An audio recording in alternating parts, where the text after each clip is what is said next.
বুধবার আসানসোল দুর্গাপুর পুলিশ কমিশনারেটের অন্তর্গত চিত্তরঞ্জন থানায় উদ্যোগে এলাকার 50 জন গরিব দুস্থ মানুষের হাতে কম্বল তুলে দেওয়া হলো। এদিন অনুষ্ঠানের প্রধান অতিথি রূপে উপস্থিত ছিলেন বারাবণী বিধায়ক তথা মেয়র বিধান উপাধ্যায় সহ ডিসি ওয়েস্ট সন্দীপ কারা, এসিপি কুলটি এস.কে. জাবেদ হোসেন, চিত্তরঞ্জন থানার ভারপ্রাপ্ত আধিকারিক ইসমাইল আলী, জেলা পরিষদ কর্মাধ্যক্ষ মোহাম্মদ আরমান, সমাজসেবী ভোলা সিং সহ আরো অনেকে।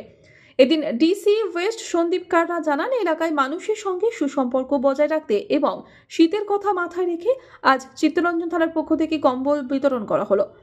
আগামী দিনে অন্যান্য থানাগুলিতেও করা হবে।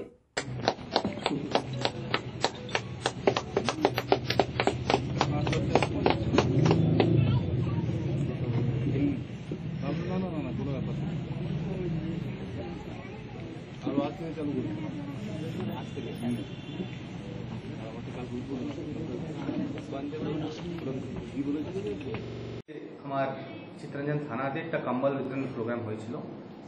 যেহেতু আপনি জানেন শীতকাল চলছে, তো লোককে সুবিধার জন্য আজকে আমি আর মাননীয় এমএলএ সাহেব এসেছিলেন, আমি দুজন মিলিয়ে কম্বল বিতরণ করলাম। মোটামুটি 50 জনকে দিয়ে দিলাম। তো as part of community policing initiative. Sir, কি প্রত্যেক থানায় এরকম কর্মসূচি চলছে? করবে, প্রত্যেক থানা চলছে। আস্তে আস্তে আমি বাকি থানা করবো। তো প্রত্যেক থানাতে আছে, প্ল্যান আছে। ঠিক আছে, এসকে আলী, ইসমাইল আলী মহাশয়, কুলটি অনুষ্ঠান আপনাদের সবার মধ্যে আমরা তুলে ধরেছি। আমাদের মধ্যে উপস্থিত আছেন বিধান উপাধ্যায়। আসানসোল থেকে মিলন সূত্রধরের রিপোর্ট, আনন্দ বার্তা।